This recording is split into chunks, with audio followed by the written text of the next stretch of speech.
mantra terbaik dari Mahasin Farm yang selalu dipegang adalah manjada wajada, di mana siapa yang bersungguh-sungguh akan mencapai tujuan. Dan di tengah-tengah pendopo kita tulis Mansabara Zofira. Ketika kita ingin memulai, kita harus memiliki keyakinan kuat. Dan ketika kita sudah memulai, kita harus memiliki kesabaran yang luar biasa. Karena orang-orang yang beruntung adalah orang-orang yang bersabar.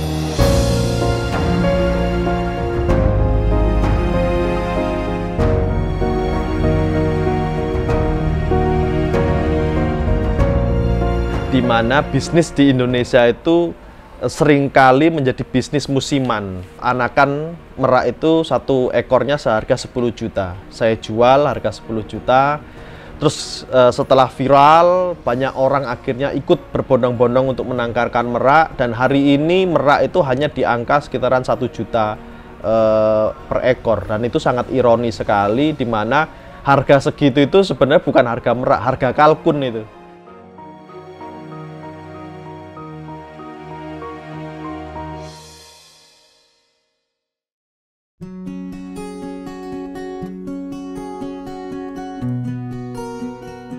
Assalamualaikum warahmatullahi wabarakatuh. Om Swastiastu, Namo Buddhaya, salam sejahtera, salam kebajikan buat kita semua, salam lestari.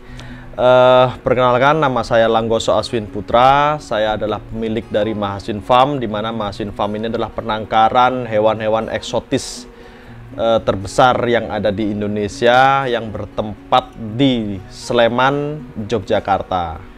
Kita memulai dari tahun 2012, di mana kita tahun itu merantau dari Jawa Timur. Setelah menikah dari Bali, kita pindah ke Jogja, kita merantau. Di tahun 2012 kita untuk bisa bertahan hidup di Jogja, kita jadi tukang ojek. Saat itu belum ada ini ya, online. Saat itu kita lebih memilih menjadi tukang ojek antar jemput anak sekolah tetangga. Jadi anak SD kita antar jemput sekolah. Terus kita juga menjadi jualan alat-alat elektronik di pinggir jalan, dan asisten tukang bakso juga kita pernah jalani juga untuk bisa bertahan hidup di Yogyakarta. Hingga tahun 2013 kita menemukan satu konsep ayam hias itu pun sebenarnya juga tidak disangka, karena saat itu tetangga kami, kita biasa memanggil Eyang Putri ya, usia beliau itu 90 tahun. Beliau punya ayam hias namanya ayam pelung. Nah, kebetulan ayam pelungnya itu digigit oleh anjing peliharaannya sendiri saat itu. Terus ayam pelungnya mati, terus si nenek ini tadi menangis, dan saya mencoba untuk spontanitas untuk menenangkan si nenek ini tadi. Saya spontanitas mengatakan, nanti saya cariin mbah, karena ini ayam gampang banget kok, dimana-mana ada yang jual. Padahal saat itu saya nggak ngerti ayam sama sekali. Saya hanya spontanitas untuk menenangkan si nenek. Sampai satu ketika, satu hari saya akhirnya menemukan satu pedagang ayam hias namanya Nur, Mas Nur di Delingo. Di situ dia jual ayam hias macam-macam, termasuk ayam pelung yang saya cari. Nah, di situ ada namanya ayam Polandia. Dia punya ayam Polandia satu ekor baru menetas. Di situ saya tertarik dengan ayam Polandia ini, karena saya pikir kok lucu ya, ada ayam ada tumornya di kepala, kepalanya besar. Saya tanya harganya 25.000. Nah, di situ saya tertarik, tapi saya tidak punya modal sebesar itu, dan saya hanya bertanya. Nyampe rumah saya kok berhari-hari kepikiran tentang ayam Polandia itu tadi. Saya coba untuk memberanikan diri bertanya lagi tentang ayam Polandia ini. Akhirnya saya coba untuk tawar di harga 20.000, tawar-menawar sampai akhirnya tetap deal di angka 25.000. Di situ saya minta waktu untuk menabung, untuk mencari uang 25.000 untuk membeli ayam Polandia satu ekor ini tadi, usia 1 minggu.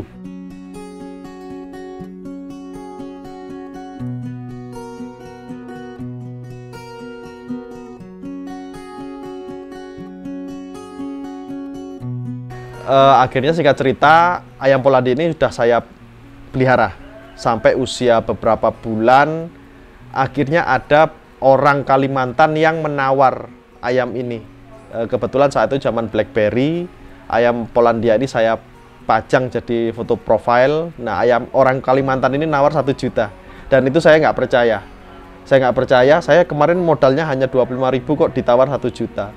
Di situ saya akhirnya melihat peluang bisnis.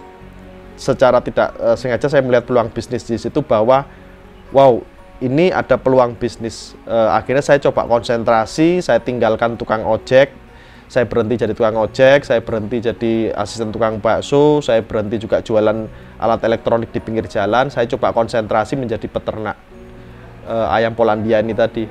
Karena modal tidak mencukupi, saya lebih banyak menjadi makelar atau jadi broker yang memfoto ayam Polandia, terus saya posting untuk saya jual dan saya tawarkan ke pembeli-pembeli.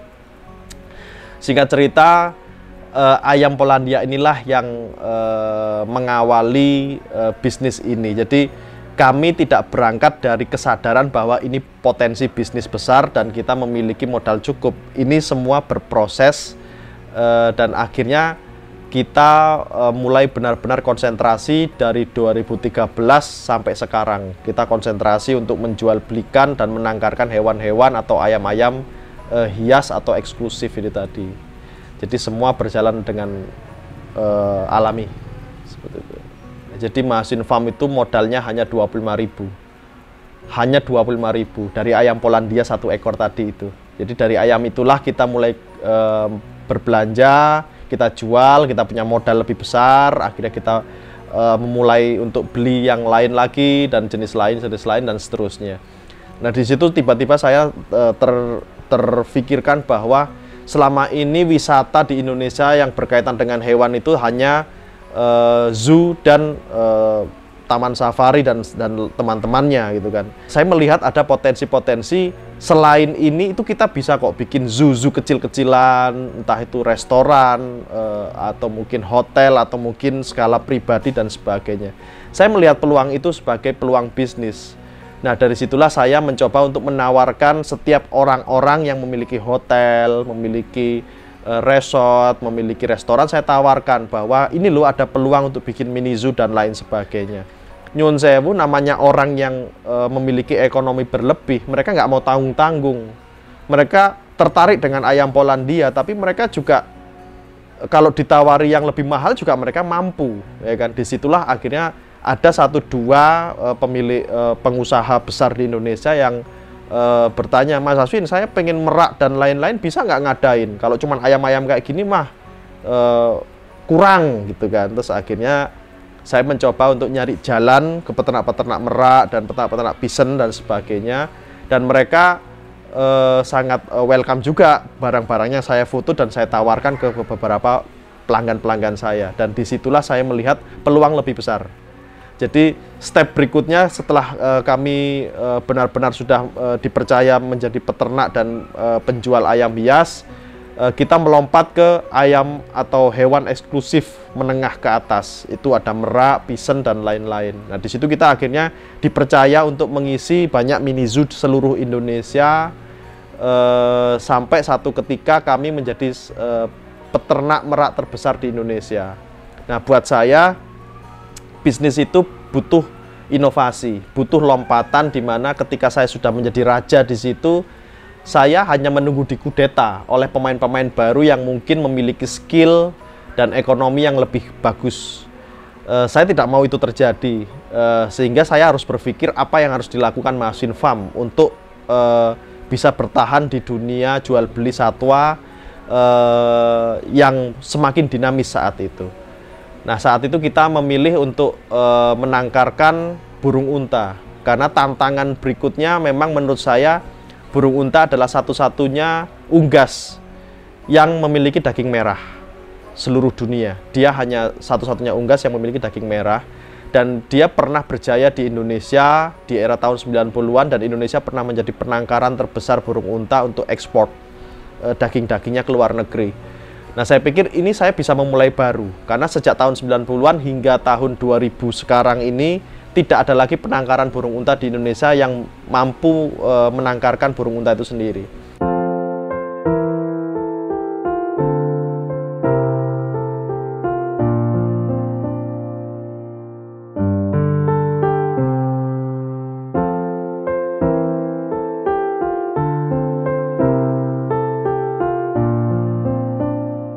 ini hanya dari sudut pandang saya pribadi, tapi ini sebuah ironi sebenarnya yang menjadi PR bersama, di mana bisnis di Indonesia itu seringkali menjadi bisnis musiman, ya kan? Kenapa?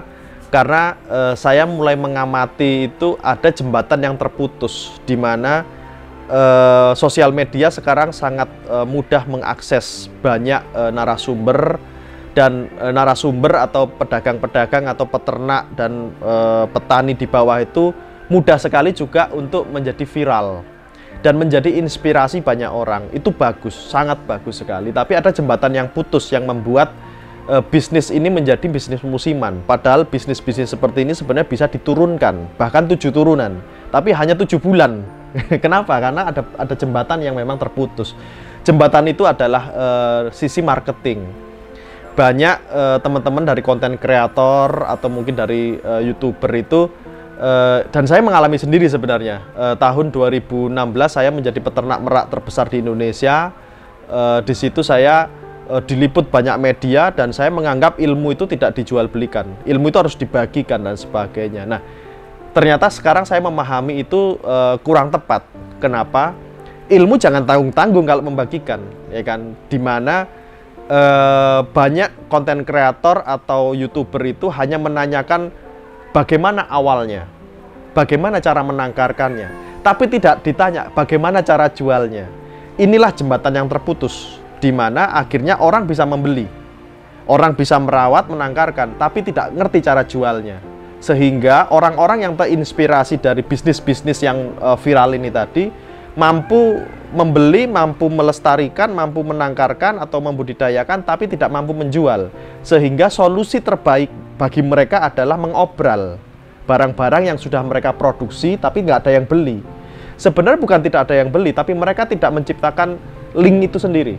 Bisnis itu hanya masalah link, ya kan? Ketika kita memang tidak tahu cara pembuangannya sejak awal, tidak memiliki link untuk membuang barang-barang seperti sejak awal, ya kita otomatis akan terus produksi tanpa mengerti harus dijual kemana.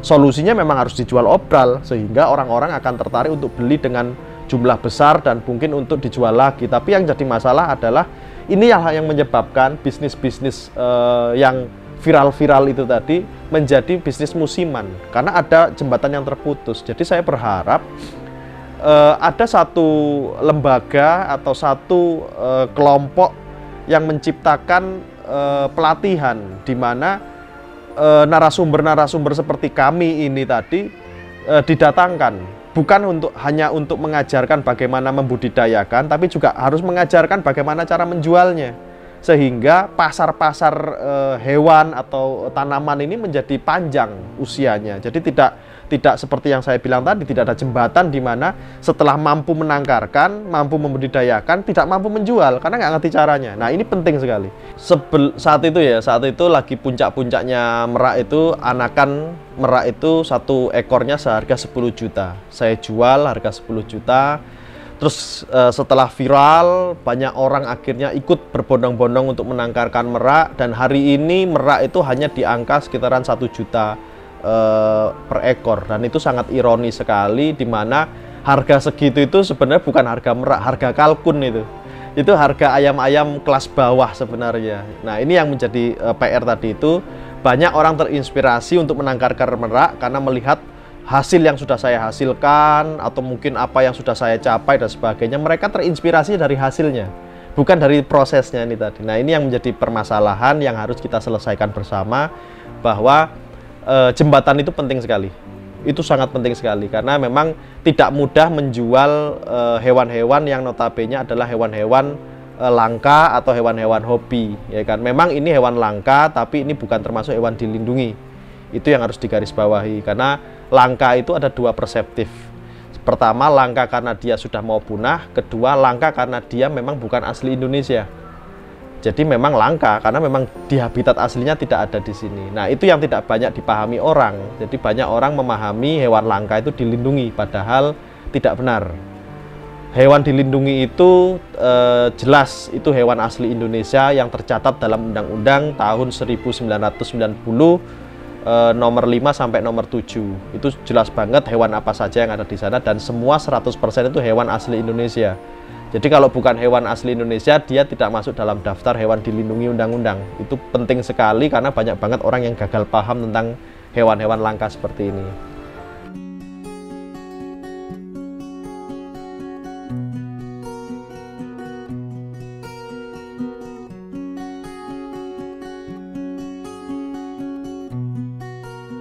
Mahasin Farm itu nggak punya keunggulan, Mas. Mahasin Farm nggak punya keunggulan, tapi tidak ada yang nandingin. Jadi saya bisa mengatakan itu karena memang kita pionir, kita menjadi orang pertama yang mendobrak bisnis hewan-hewan seperti ini. Dan saya pikir tadi itu saya mencoba untuk kita terus bertahan, bukan hanya bertahan tapi kita terus berkembang. Di mana Mahasin Farm memiliki gagasan mungkin beberapa tahun ke depan kita akan menjadi peternakan yang menjadi wisata peternakan tentunya, ya kan. Jadi kita bukan wisata yang membuat peternakan, tapi kita peternakan yang akan menjadi wisata. Dan di sini kita gratiskan semuanya. Tujuannya untuk orang bisa berwisata dan mendapatkan edukasi secara gratis. Karena saat ini sesuatu yang positif itu selalu harus mengeluarkan gocek yang mahal, dan itu menyebabkan akhirnya orang-orang banyak melakukan kegiatan yang negatif. Nah, itu penting sekali karena kita berangkat dari nol, kita berangkat dari bawah, kita sangat sadar tentang hal itu, dan kami sekarang di titik ini untuk memberikan sumbangsih kepada masyarakat sekitar. Itu yang pertama. Kenapa harus membeli kepada Mahasin Farm? Karena sekali lagi Mahasin Farm adalah penangkaran hewan-hewan eksklusif yang cukup tua, cukup berpengalaman, cukup memiliki kompetensi dalam bidang merawat, melestarikan, dan mengembangkan. Jadi ketika satu orang membeli hewan di Mahasin Farm sudah menjadikan orang tersebut menjadi mitra, di mana Mahasin Farm memiliki tanggung jawab untuk mampu mengembangkan hewan yang dia pelihara hingga berhasil beranak pinak dan seterusnya. Kenapa? Karena Mahasin Farm akan mendapatkan keuntungan juga. Ketika si orang ini tadi mampu melestarikan dan mengembangkan dengan masif, otomatis ketika Mahasin Farm kekurangan stok barang atau kekurangan stok anakan burung unta atau merak, ya kita bisa mengambil dari kemitraan ini tadi, membantu menjualkan barang-barang mereka tadi itu. Jadi ada keuntungan tersendiri. Mahasin Farm menciptakan mitra-mitra baru untuk dijadikan plasma. Jadi kita tidak meninggalkan pelanggan-pelanggan kita hanya sebatas pelanggan, tapi kita menjadikan mereka mitra hingga selama mungkin atau bahkan selamanya. Itu. Dan saya pikir kenapa beli di Mahasin Farm, karena pengalaman kami begitu panjang, dan saya pikir itu pengalaman yang sangat mahal, di mana ketika ada hewan-hewan yang sakit, hewan-hewan yang gagal produksi dan lain sebagainya, kita bisa membantu untuk menyelesaikan permasalahan-permasalahan teknis seperti itu. Nah, itu yang tidak akan mungkin didapatkan di peternak-peternak baru atau mungkin peternak-peternak instan yang baru muncul dengan modal besar itu tadi. Yang kami miliki adalah pengalaman panjang, proses jatuh bangun, dan proses yang sangat membuat kami bisa berdiri tegak sampai sekarang. Jadi itu semua saya pikir tidak bisa dibeli dengan uang, dan itu kita bisa sampaikan atau kita bisa berbagi kepada pelanggan-pelanggan kami yang memberikan kepercayaan kepada kami, seperti itu. Buat teman-teman yang ingin memelihara atau ingin melestarikan atau ingin membeli hewan-hewan eksklusif seperti merak, burung unta, pisen, dan lain sebagainya, bisa menghubungi di Mahasin Farm. Nomor teleponnya itu 0878 24 24 24 58. Dan kita ada di Dusun Gebang. Di sini ada situs Candi Gebang. Di Dusun Gebang, Wedomartani, Ngemplak, Sleman, Yogyakarta. Nah, kita di sini penangkaran dan kita bisa belajar bersama di sini. Di sini kita ada Mahaswin Institute, di mana kita bisa belajar tentang penangkaran, tentang sejarah, tentang pengembangbiakan dan lain sebagainya secara gratis. Dan kita juga memperbolehkan orang untuk berwisata, menonton hewan-hewan dan menikmati situasi di sini dengan secara gratis juga. Dan kita mengundang semua sekolah se-Yogyakarta dan sekitarnya untuk datang outing dan belajar bersama untuk kita bisa mengembangkan diri bersama alam dan hewan. Untuk menjadi seorang pengusaha itu sebenarnya sangat mudah sekali, tapi sangat sulit sekali. Jadi sangat mudahnya karena keputusan itu bisa kita putuskan kapanpun, dimanapun, dan situasinya bagaimana terserah kita, ya kan, sangat mudah sekali. Tapi yang sulit adalah mencapai titik konsistensi. Itu sulit sekali karena banyak orang mengalami tantangan atau ujian 1 kali, 2 kali, 3 kali sudah merasa menyerah dan akhirnya tidak mau melanjutkan. Mantra terbaik dari Mahasin Farm yang selalu dipegang adalah Manjada Wajada, di mana siapa yang bersungguh-sungguh akan mencapai tujuan. Dan itu tertulis di pendopo Mahasin Farm. Ketika mau masuk itu kita tulis di situ Manjada Wajada, dan di tengah-tengah pendopo kita tulis Mansabara Sofira. Artinya itu 2 mantra terbaik bagi buat Mahasin Farm, di mana ketika kita ingin memulai kita harus memiliki keyakinan kuat. Dan ketika kita sudah memulai, kita harus memiliki kesabaran yang luar biasa. Karena orang-orang yang beruntung adalah orang-orang yang bersabar.